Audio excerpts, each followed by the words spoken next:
The forest was an intimidating place, even in the daylight.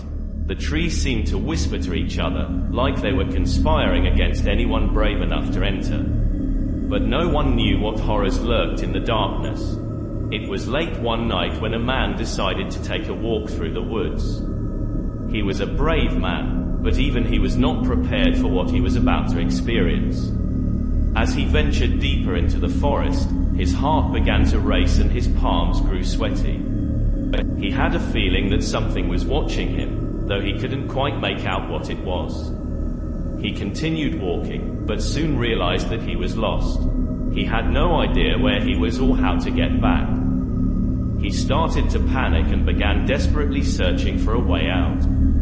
But no matter how hard he tried, he could not find his way back. The darkness seemed to be closing in on him and he felt as if he was being swallowed up by the forest. He was sure he was going to die in there. Suddenly, he heard a noise in the distance. He froze in his tracks, afraid to move. He wasn't sure if it was an animal or something more sinister. Although he was fearful, he slowly started walking towards the sound, his heart pounding in his chest. He felt like he was walking towards his own death, but he had no other choice. As he approached, he saw a man standing in the middle of the forest. He was wearing a long black coat and had a strange, almost otherworldly, look about him. The man seemed to be in some sort of trance and didn't seem to notice the stranger in the woods.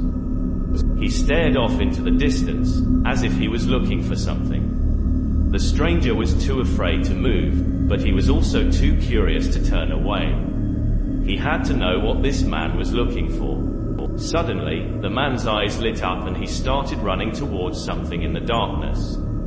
The stranger followed him, but he was too slow. By the time he reached the spot, the man was gone. All that was left was a pile of clothes and a shallow grave. The stranger realized that the man he had been following was dead.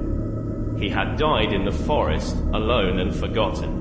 The stranger felt a chill run down his spine as he realized the true horror of the situation. He had been so close to death himself. He quickly ran out of the forest, never daring to look back. But even now, years later, he can still feel the dread of that night.